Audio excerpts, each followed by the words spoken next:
Tuhan bersamamu.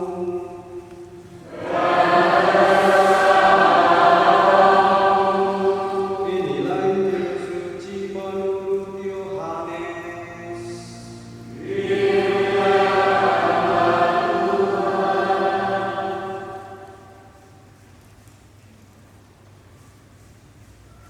Dalam amanat perpisahannya, Yesus berkata kepada murid-muridnya, "Janganlah gelisah hatimu.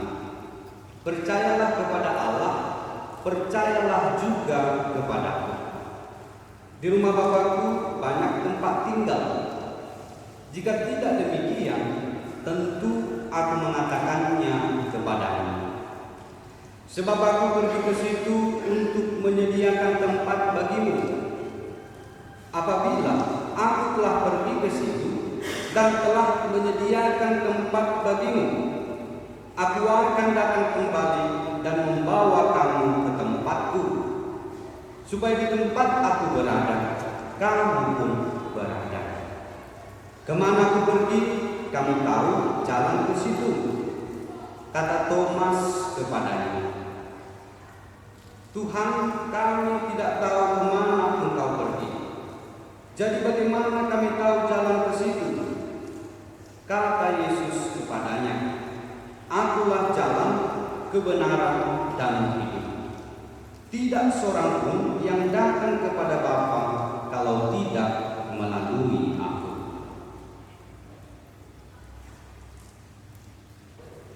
Sabda Tuhan.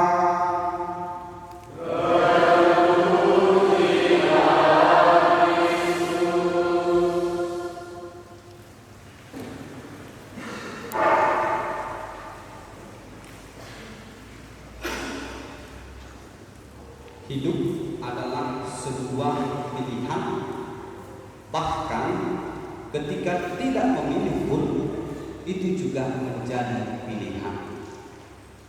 Maka pilihan yang dipilih menentukan jalan cerita kehidupan kita.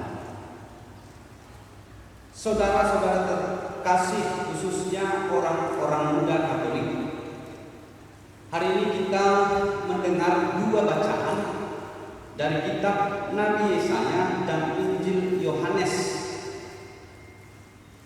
berbicara tentang sebuah pilihan.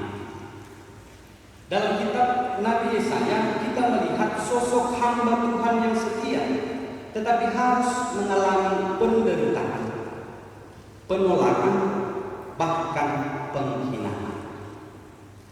Dan dalam Injil hari ini kita melihat bagaimana awal pengkhianatan, di mana Yudas menjual Yesus, dan itu terjadi bukan dari orang-orang luar, tetapi dari orang yang berjalan bersamanya. Kalau kita dengarkan dengan cermat bacaan-bacaan hari ini, bukanlah semacam dongeng yang mencoba membuat kita tertidur lelap, tetapi menjadi sebuah pengalaman yang sangat nyata dalam kehidupan kita, teristimewa bagi orang-orang muda Katolik. Maka dalam bacaan pertama kita mendengar bahwa Tuhan membentuk hati yang tahan uji.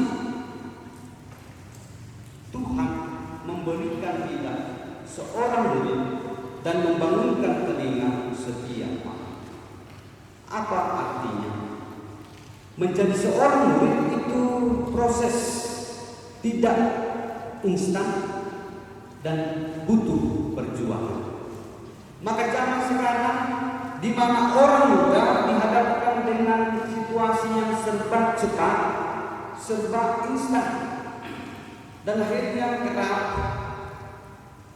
ingin cepat-cepat sukses, ingin lekas-lekas viral, dan juga kiranya cepat untuk mendapat sebuah pengakuan. Tetapi sabda Tuhan menunjukkan arah yang berbeda bagi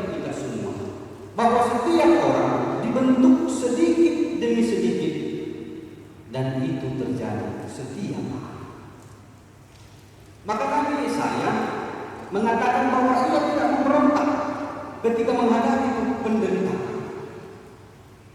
Karena sebenarnya, dan kalau kita alami dengan secara sadar, mengikut Tuhan tidak selalu nyaman.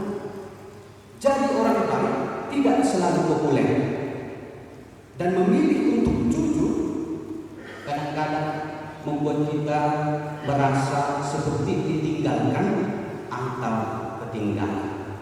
Dan inilah yang menjadi tantangan orang masa ini.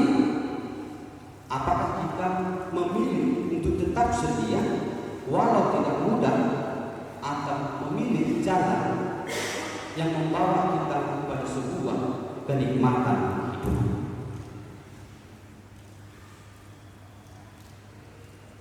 Saudara-saudari, secara istimewa untuk orang muda Katolik, ini menjadi masa-masa bagi kalian untuk melihat kembali pilihan-pilihan kecil, besar yang selalu tersaji di hadapan kalian. Kalau dalam kisah masa Paskah ini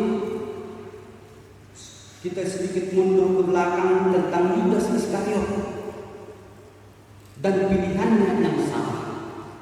Dari awal dia bukan orang jahat, dia seorang murid, dia bagian dari kelompok yang berjalan bersama Yesus. Tapi satu hal yang mengubah segalanya adalah pilihan yang salah. Kita ingat ketika Yesus berada di Taman Getsemani, Yudas memilih uang daripada relasi, memilih keuntungan pribadi daripada kesetiaan, memilih jalan cepat daripada jalan yang benar. Sudah sering dikatakan Yesus, akulah jalan, kebenaran, dan kehidupan. Tapi dia memilih jalan yang dia suka. Dan kalau kita renungkan, ini menjadi sangat relevan terkait dengan hidup orang muda sekarang. Saat kita tergoda untuk curang sedikit, ikut arus pergaulan, dan memilih yang ya sekurang-kurangnya damai daripada mengungkapkan kebenaran atau menutupi banyak hal yang seharusnya di sana suara kita mengatakan katakan ini, tapi tidak kita katakan. Maka nanti dalam pertandingan yang akan kita lakukan untuk mensukseskan kegiatan Practice Youth Day ini, di sana kita diuji tentang pilihan kita. Pilihan untuk melatih kesabaran atau melakukan luapan rasa lelah. Akan nampak nanti di dalam pertandingan yang mana akan kita pilih. Pilihan untuk rendah hati menerima kenyataan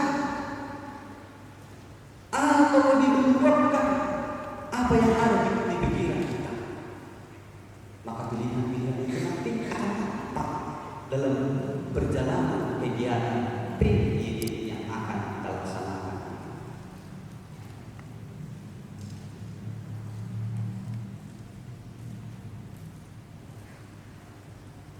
Gerak kesatuan kita itu berjalan bersama. Dan tahun ini juga Paus mengumandangkan tentang tahun jubileum 800 Franciska. Maka tema yang kita angkat sangat sebenarnya melekat dengan apa yang sedang kita hidupi, kita hayati saat ini. OMK berjalan bersama, meningkatkan misi, komunio, dan partisipasi. Maka ini sebenarnya nilai-nilai yang sangat Fransiskan, di mana ada kebersamaan, persaudaraan, di mana ada misi, dan di mana ada juga bahwa kita berpartisipasi. Mengingat teladan Santo Fransiskus dari Assisi yang memilih jalan sederhana, setia, dan berjalan bersama orang lain, bukan sendirian. Maka berjalan bersama ini nanti akan diuji kembali. Sebagai tim, apakah solid? Apakah mementingkan ego masing-masing? Apakah supaya aku dilihat orang, ku lompat sampai nanti lehermu dinet contohnya, supaya tahu orang tinggi lompatanku kan, atau cemesanku buat kan?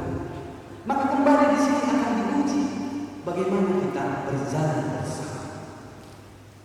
Maka mari kita lihat satu persatu tentang 3 hal yang coba kita angkat sebagai tema beres ini. Misi, kita melayani dengan misi. Kalau itu kan, kalau bagi kita kan pertama-tama itu komunion, partisipasi, misi. Kita lihat pertama misi. Misi berarti kita berani menjadi saksi. Juri juga nanti diuji menjadi berani menjadi saksi atas kebenaran.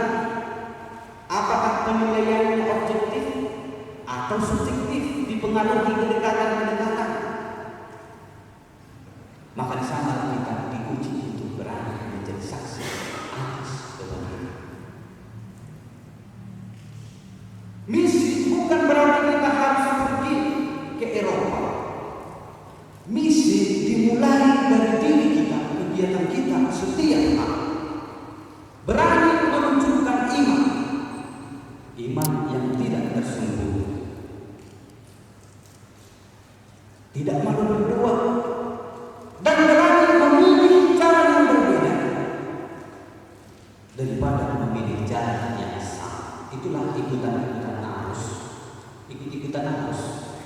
Tahu dia salah tadi, karena ini jalan hikmat, maka dia memilih itu. Maka di sini kita akan diuji berani memilih jalan benar daripada memilih jalan yang salah. Maka di dunia sekarang orang muda sering takut dan dianggap aneh kalau terlalu rohani. Sudah ada yang datang ke gereja pada hari Minggu kan?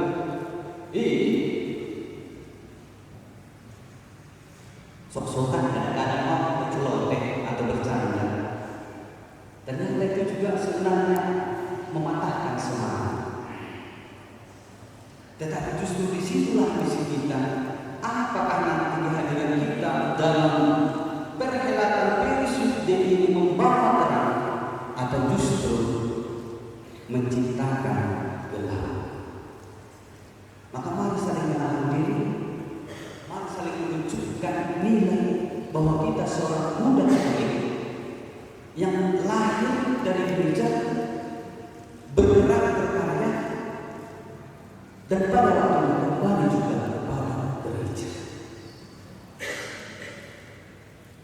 Yang kedua, komunion tidak berjalan sendiri. Konteks sudah tadi, dia jatuh pada pilihan yang salah ketika dia berjalan sendiri. Dan sebaliknya, komunitas orang muda ini akan kuat ketika di sana ada persekutuan. Maka bangun kembali persekutuan di stasi-stasi ini, kebersamaan, kesatuan. Di tengah kebersamaan itu ada cerita saling menguatkan, saling meneguhkan, saling menguatkan. Dan di sana tidak ada nuansa untuk menghakimi. Tidak juga membiarkan teman kita jatuh. Fakta atau fenomena-fenomena orang muda sekarang, kalau kita lihat TikTok, kita lihat media sosial, banyak orang muda merasa kesepian di tengah banyaknya orang. Jangan-jangan kita yang ada di sini pun merasa kesepian. Banyak juga orang sepi di dunia, meskipun banyak teman lainnya. Kan kita di dunia gadget sekarang ini, di gadget, tapi juga kita dalam dunia merasa sepi. Banyak orang terlihat bahagia di luar, tapi sebenarnya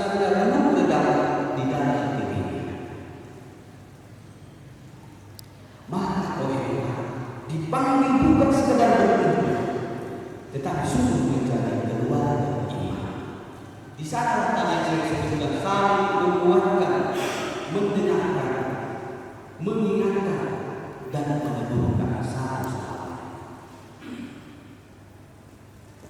Dan yang ketiga, partisipasi.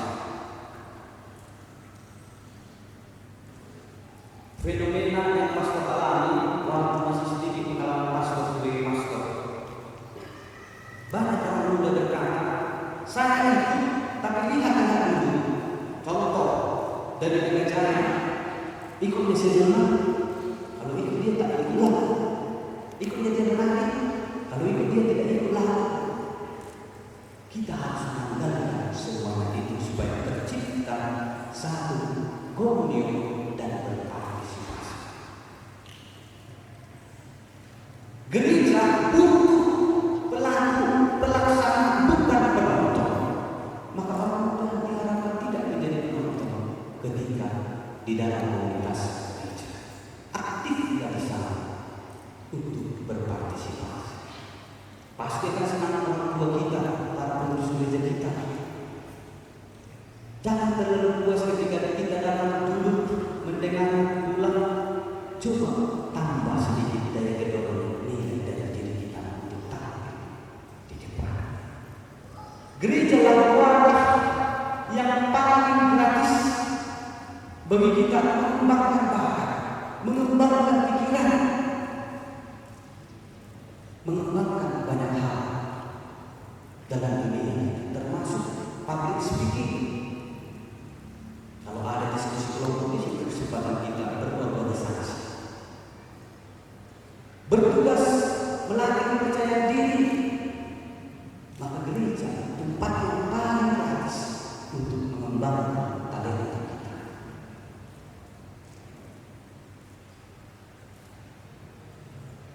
Jangan mudah-mudahan tidak karena di ujung baru kita mau tampil, tapi kalau diri di sana ada tanda-tanda hati. Ingat, iman yang tidak dipraktikkan, potensi talenta yang tidak dikembangkan, lama-lama akan padam. Bahwa suara kita, dia dari sebelah sebagai laki-laki ternyata banyak juga suara yang indah, bukan hanya ngomong, bukan suara bass, tapi suara yang bagus.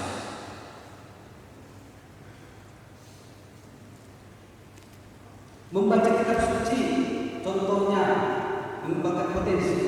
Membaca kitab suci itu bukan seperti pelajaran bahasa Indonesia, karena ada pelajaran bahasa Indonesia yang dibaca cepat.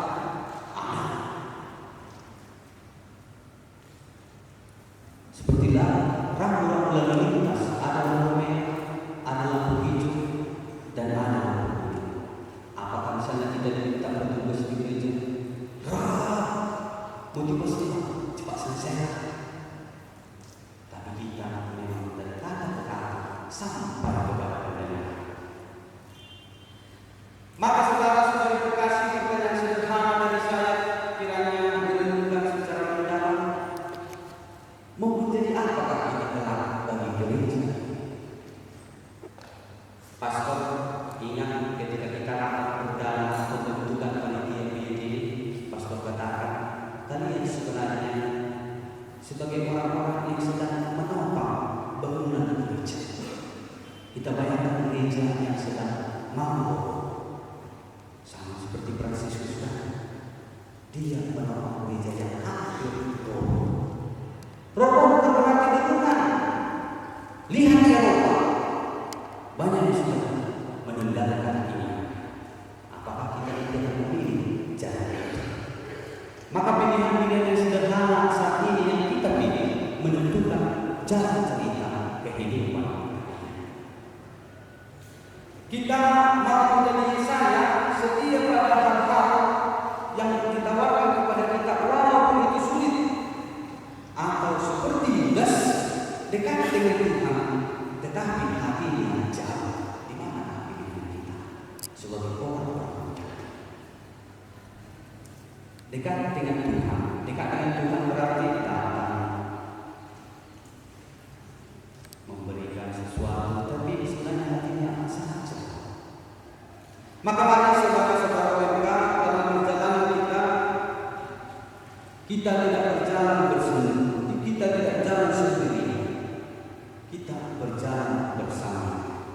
Maka dalam semangat Yubileum Fransiskan, mari kita menjadi OMK yang punya misi yang jelas. Kalau belum ada misinya di stasi itu akan nanti apa jenis kita OMK itu stasi? Hidup dalam dunia yang nyata, dalam kebersamaan yang hidup, dan berani berpartisipasi aktif. Santo Fransiskus mengatakan, mari kita mulai sekali lagi. Mungkin kita belum berbuat apa-apa, sudah banyak kita berbuat, tapi mungkin kita belum berbuat apa-apa. Jadilah pribadi yang membawa damai, bukan ikut drama, bukan ikut gosip, bukan ikut dalam sebuah masalah. Maka sekali lagi nanti PSBB ini, mari kita lakukan diri kita, karena di sana nanti kalau bahasa kami para praktek, walau ada prinsip terkenal, itu artinya saya menilai dia menilai saya menilai baju hitam, dia menilai saya. Walau ada prinsip terkenal pendidikan kami, tapi yang paling sifatnya akan nampak dalam pertandingan olahraga, ketika bermain bola, ketika kakak nampak di situ. Karena di sana meluap emosi, meluap semangat, meluap sering, tahu sendiri, meluap berambisi. Maka di sana paling bagaimana karakter seseorang itu juga terjadi dalam kehidupan praktek. Ketika dilakukan sepak bola, di sana paling jelas bagaimana karakter seseorang. Tapi kalau praktek pada umumnya itu hanya tinggal di lapangan sepak bola ini.